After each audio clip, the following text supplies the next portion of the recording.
Salut à tous, aujourd'hui je vais vous dire ce que j'ai pensé des nouveaux iMac d'Apple, ceux avec la puce M1 à l'intérieur, et le nouveau design disponible en plein de couleurs différentes qui rappellent ce qui se faisait il y a des années en arrière.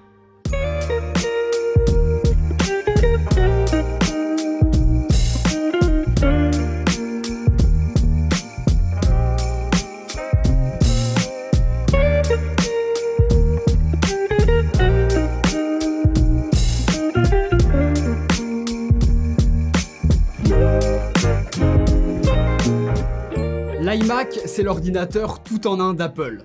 Et maintenant qu'il est bien plus fin que les modèles précédents, on a tout simplement l'impression d'avoir un iPad sur un pied, le tactile en moins évidemment. L'iMac, c'est l'ordinateur familial, qui va bien dans un salon, dans un petit bureau, mais aussi l'ordinateur que les entreprises achètent, puisque pour énormément d'usages où l'on n'a pas besoin d'énormément de puissance, c'est l'idéal.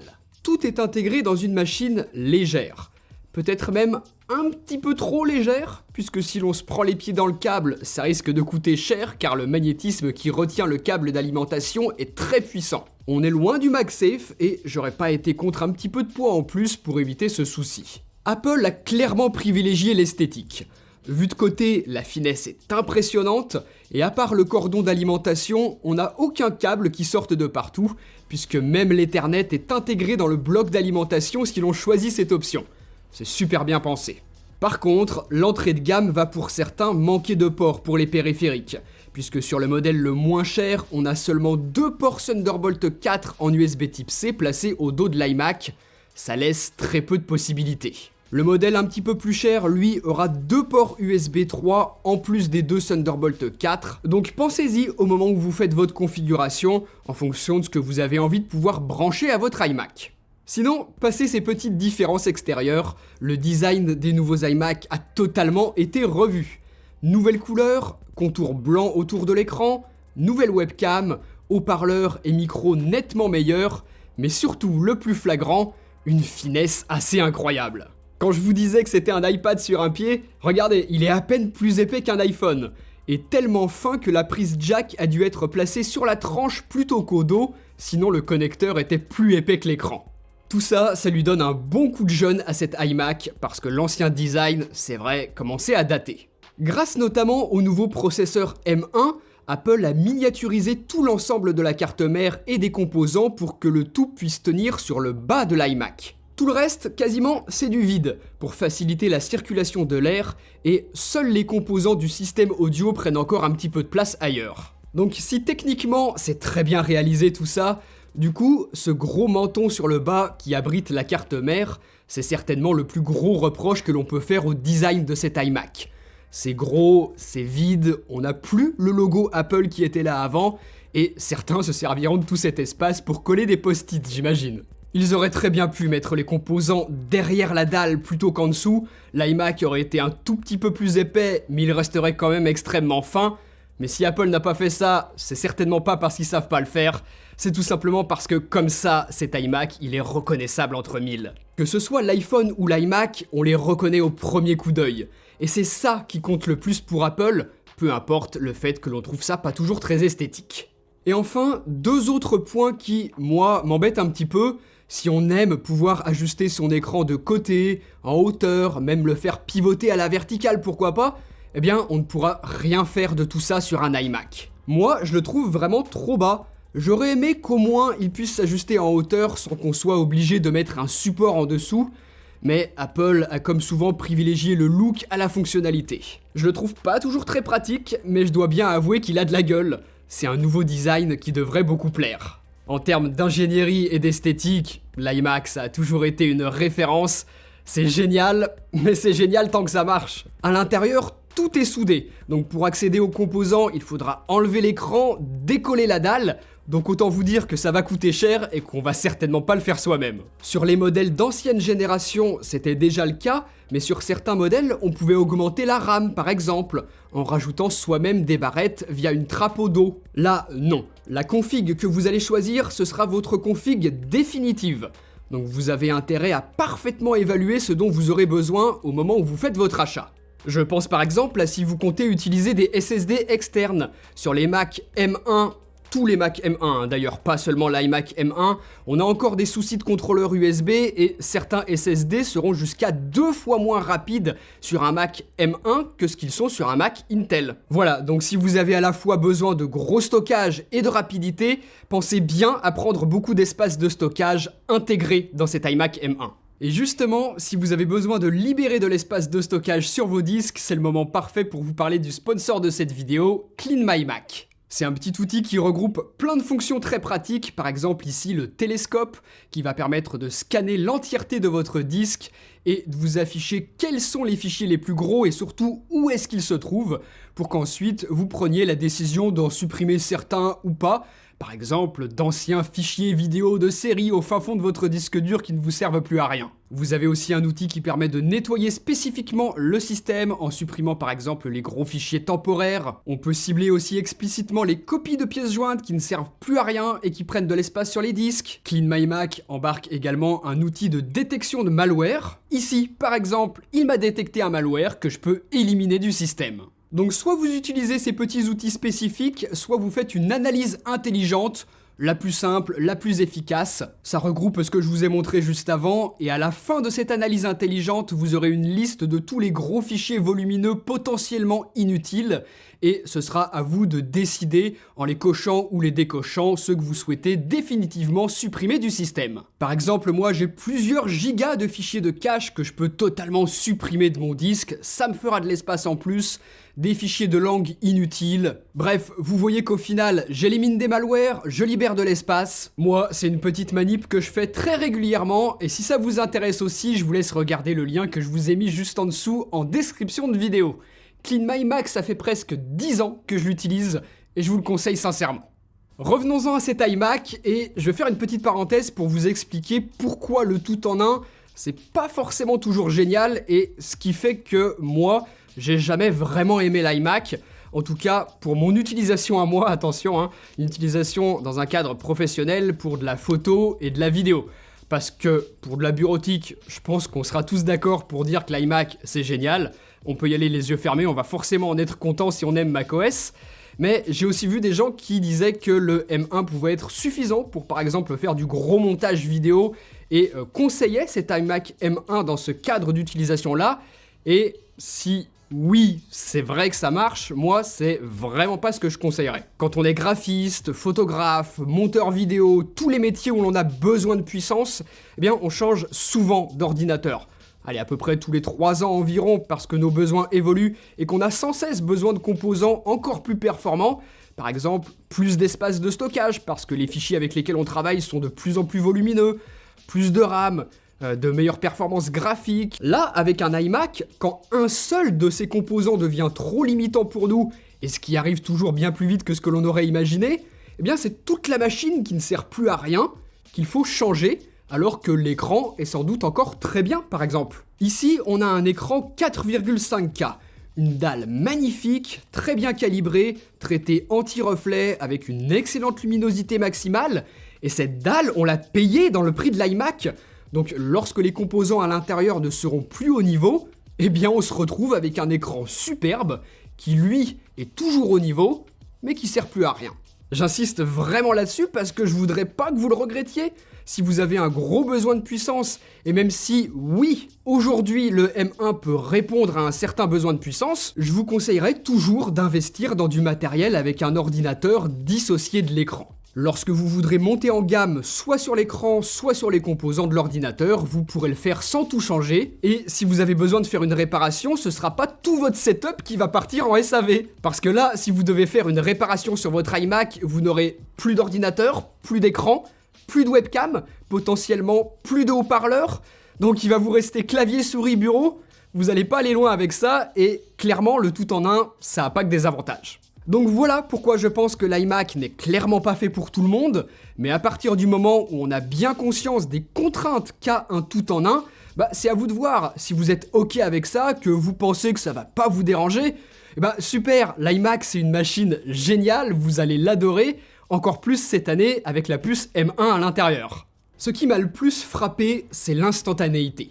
Tout est hyper fluide, je n'ai jamais eu de ralentissement, et déjà qu'en temps normal, je trouve macOS très agréable à utiliser, Là, le processeur M1 améliore encore plus le confort. Maintenant qu'Apple fabrique elle-même son processeur et n'utilise plus les puces Intel, ils ont bien plus de contrôle et beaucoup d'applications sont optimisées pour cette nouvelle architecture. Déjà, toutes les applications Apple. Si vous faites du FaceTime, que vous utilisez, je sais pas, Apple Note, les outils un petit peu plus professionnels, Pages, Numbers, Keynote, Final Cut Pro, ça marche trop bien, c'est même impressionnant. Certains autres développeurs ont eux aussi mis à jour leurs applications. Elles ne le sont pas toutes, mais généralement les plus importantes, oui. Et c'est pour ça que beaucoup de tâches sont bien plus rapides à exécuter sur cet iMac M1 que sur n'importe quel autre ordinateur. Pour les applications qui ne sont pas encore optimisées pour le M1, elles seront juste pas plus rapides, elles ne profiteront pas de tout ce que permet le M1, mais elles marcheront quand même.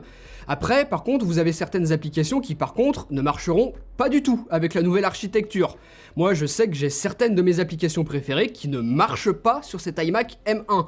Donc faites quand même attention à ça, renseignez-vous un petit peu en fonction des applications que vous utilisez très souvent. Ce serait quand même dommage d'acheter un Mac M1 et de ne pas pouvoir utiliser certains de vos logiciels préférés. Ça fait bientôt 1 an que le M1 a été annoncé par Apple, et pourtant certains studios de développement sont bien plus lents que d'autres à proposer des applications optimisées pour le M1. Je pense par exemple à la suite Adobe, qui vient tout juste d'entrer en version bêta pour supporter pleinement le M1. Donc encore une fois, faites attention et renseignez-vous. Quand on est sur des applications pleinement compatibles, c'est vraiment agréable, puisque ce nouveau processeur M1 permet aussi de consommer moins d'énergie, d'avoir également moins besoin d'être refroidi, et du coup, je n'ai jamais entendu un bruit de ventilateur. C'est super agréable à utiliser au quotidien. Je trouve vraiment qu'Apple a réussi son coup avec ses M1, et les grands gagnants dans l'histoire, c'est nous, puisqu'auparavant, pour avoir la même puissance chez Apple, attention, il fallait débourser jusqu'à quasiment 2 fois plus cher. Donc là, ces Mac M1 sont de super rapports qualité-prix-puissance. Si on s'en tient à des usages classiques, ce sont des ordinateurs qui vont durer un grand nombre d'années avant qu'on ne se sente limité par la puissance. Dans une optique long terme, je vous conseille vraiment de prendre l'option 16 Go de RAM au moment de votre config. Alors oui, c'est un petit peu plus cher que les 8 Go de base, mais vous le regretterez vraiment pas. Par exemple, le jour où vous aurez besoin de brancher un écran externe, que vous souhaiterez utiliser des logiciels qui bouffent pas mal de RAM. On sait que les logiciels sont de plus en plus gourmands. Également les mises à jour de macOS, celles qui sortiront dans 2, 3, 4 ans. À mon avis, vous serez bien content d'avoir cette RAM supplémentaire, surtout que, comme je vous le disais tout à l'heure, la config que vous choisissez, c'est la config que vous garderez puisque vous ne pouvez rien upgrade vous-même. Et puis, si vous avez un smartphone qui filme bien, une action cam ou peut-être même un drone, vous serez bien content d'avoir cette puissance supplémentaire qui vous permettra de faire des montages confortablement. Moi, par exemple, cette vidéo-là, celle que vous êtes en train de regarder, je me suis amusé, je l'ai montée sur le Mac M1 avec Final Cut Pro, c'est de la 4K, tout ça, des fichiers quand même assez volumineux, et ça marche bien. Mais pour autant, ça change pas ce que je vous ai expliqué tout à l'heure. Pour des professionnels dans ce domaine-là, je conseille toujours pas ça comme un bon investissement. Faut pas non plus oublier que la puce M1 est une puce entrée de gamme, et j'ai également certains plugins qui sont toujours pas compatibles avec l'architecture ARM de cette puce M1. Certains de ces plugins sont hyper importants pour moi dans certaines situations, donc c'est aussi pour ça que les professionnels restent pour le moment sur les processeurs Intel. De toute façon, je pense que les professionnels de l'image savaient, rien qu'en voyant la photo de cet iMac, qu'il serait pas fait pour eux, puisqu'avec des bords blancs tout autour de l'écran, c'est quelque chose que l'on évite absolument dès lors que l'on travaille de la photo ou de la vidéo. Comme cet iMac, ça va notamment être l'ordinateur familial que tout le monde utilise dans la maison, et ce choix de bordure blanche en fait, même si oui je les aurais aimés un petit peu plus fines, il est plutôt intelligent de la part d'Apple. Chez soi, on a souvent des murs blancs, et peu importe la pièce dans laquelle on veut le mettre, cet iMac se fondra plutôt bien dans le décor.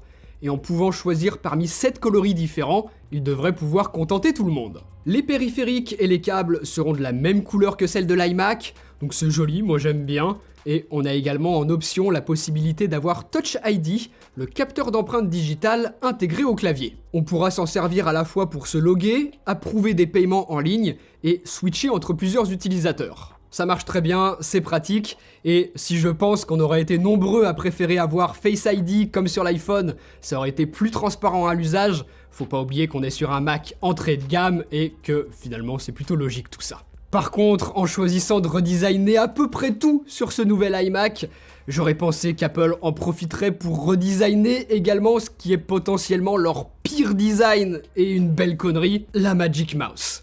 Alors oui, elle est colorée, c'est cool, mais elle se recharge toujours par le dessous, ce qui est totalement absurde. On ne peut pas du tout l'utiliser pendant qu'elle charge.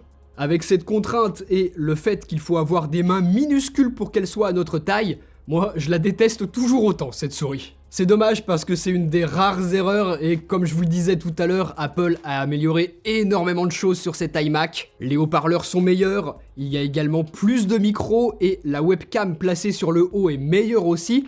C'est enfin de la Full HD à 60 images par seconde. Il était plus que temps parce que jusqu'à présent, sur les iMac petits modèles, c'était une caméra 720p. Donc c'était vraiment plus possible et il aura quand même fallu une pandémie mondiale et que tout le monde ou presque soit obligé de bosser chez soi pour qu'Apple nous offre enfin du bon matériel pour faire des conférences. Voilà ce que ça donne comme qualité. J'enregistre à la fois avec la webcam intégrée, vous voyez mon gros doigt, et les micros intégrés, donc vous avez un total aperçu de ce que va donner à la fois l'image et le son si l'on n'utilise pas de webcam externe et pas de micro externe, tout avec le matériel intégré dans cet iMac M1. Et honnêtement, c'est plutôt pas mal. C'est suffisant pour faire de bonnes conférences si on n'a pas trop de bruit autour de soi évidemment. Là, je suis tout seul dans la pièce.